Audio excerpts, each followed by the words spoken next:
Selamat malam Bapak Ibu Saudara yang terkasih di dalam Tuhan Yesus Kristus.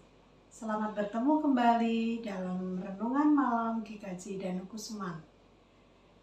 Sebelum kita bersama-sama mendengarkan firman Tuhan, dalam Renungan Malam hari ini, saya mengajak Bapak Ibu Saudara untuk mengangkat satu pujian. Kita akan memuji Tuhan bersama-sama dengan lagu Tiap Langkahku Diatur Oleh Tuhan. Mari Bapak Ibu, Noel siap? Siap, Mama. Baik, mari kita memuji Tuhan.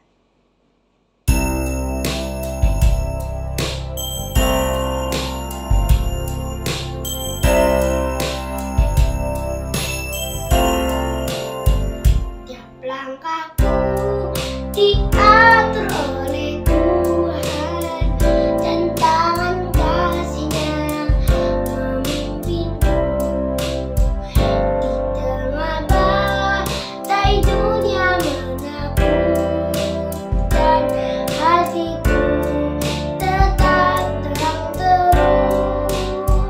Tiap langkahku ku tahu yang Tuhan pimpin, langkah gigiku di antaranya, hingga sekali nanti aku tiba di rumah Bapa surga yang bakal.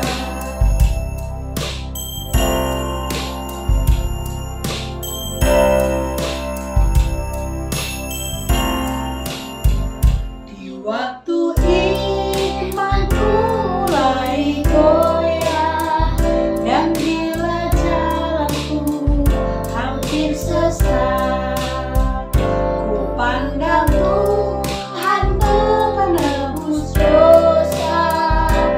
Ku tenang seperti yang dekat. Tiap langkahku ku tahu yang Tuhan pimpin, ke tempat gigiku diantarnya, hingga sekali nanti aku tiba di rumah Bapa surga yang bakal. Hingga sekali nanti aku tiba di rumah Bapa surga yang bakal.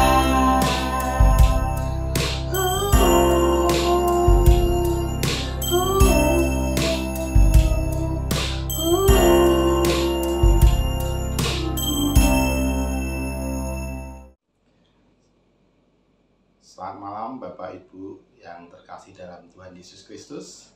Setelah kita mendengarkan pujian yang cukup indah, mari sebentar lagi kita akan bersama-sama merenungkan dan mendengarkan firman Tuhan. Tapi sebelum itu mari kita berdoa. Mari saya hantarkan. Bapa kami yang ada di surga, Bapa yang kami kenal di dalam nama Tuhan kami Yesus Kristus.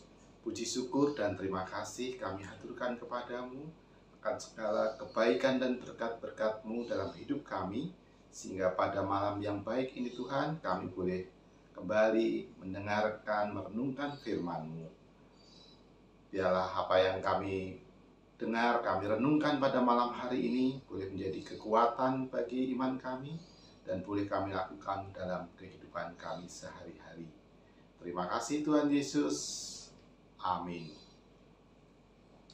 Bapak, Ibu, dan saudara-saudara yang terkasih dalam Tuhan Yesus Kristus, firman Tuhan pada malam hari ini akan saya ambilkan dari Yohanes 15 ayat 1 sampai 8. Mari kita buka bersama-sama Alkitab kita dari Yohanes 15 ayat 1 sampai 8. Mari kita baca bersama-sama.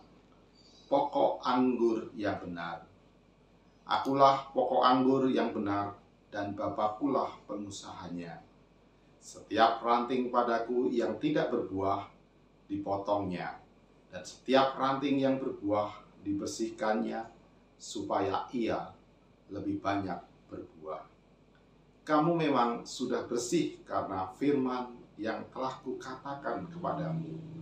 Tinggallah di dalam aku, dan aku di dalam kamu. Sama seperti ranting tidak dapat berbuah dari dirinya sendiri, kalau ia tidak tinggal pada pokok anggur. Demikian juga kamu tidak berbuah, jikalau kamu tidak tinggal di dalam aku.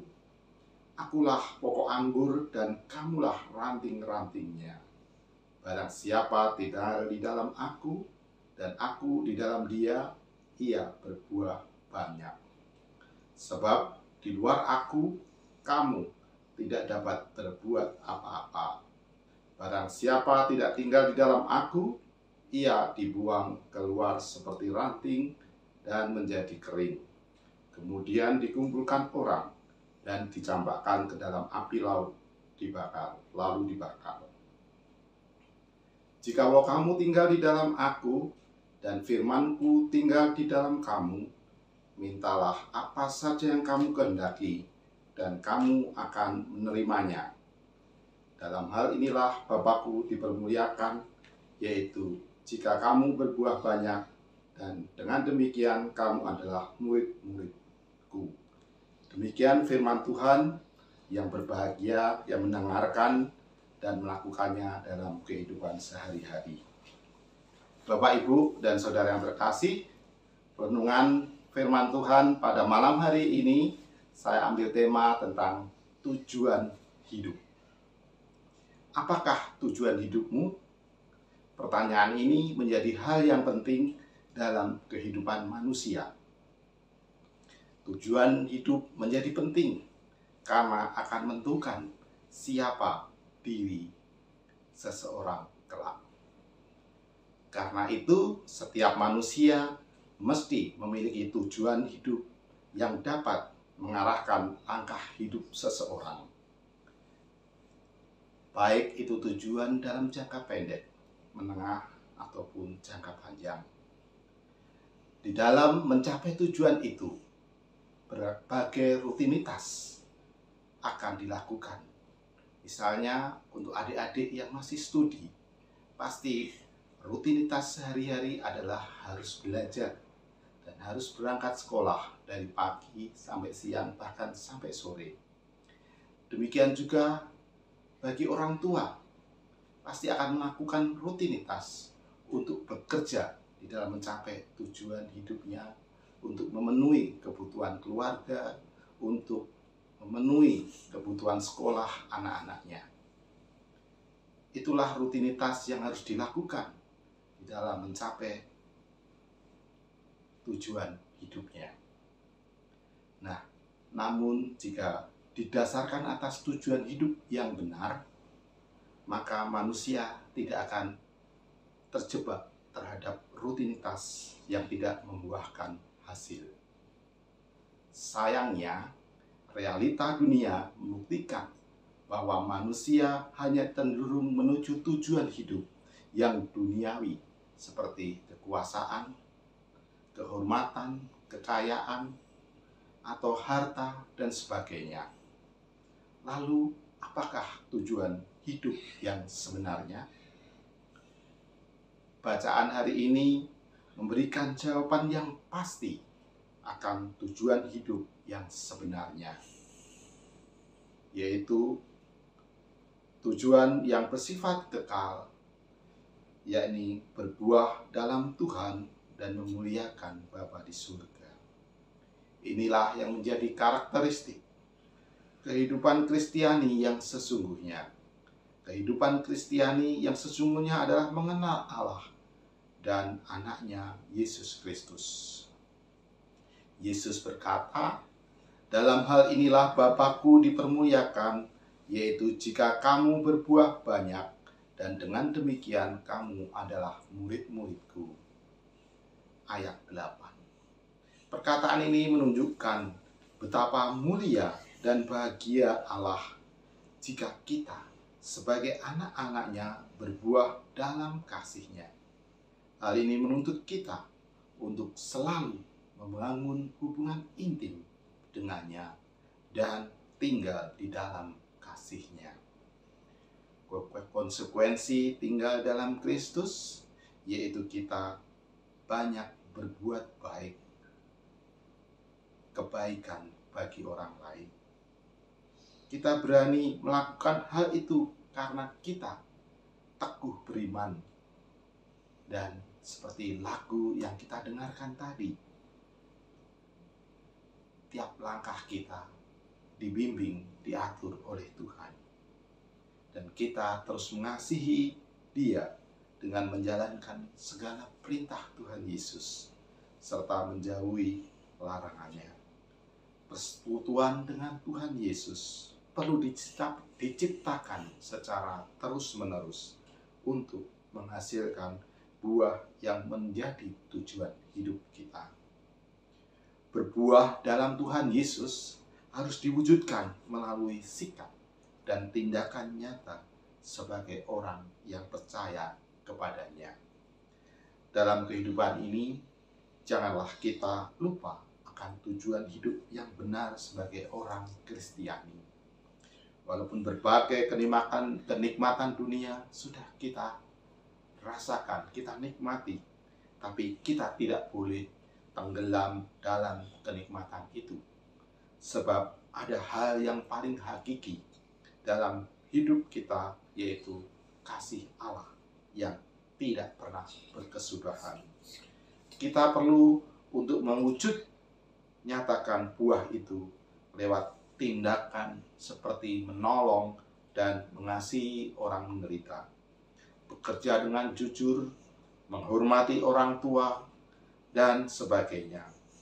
Tindakan seperti itu yang menunjukkan kualitas tujuan hidup kita sebagai orang Kristiani yang percaya kepada Allah.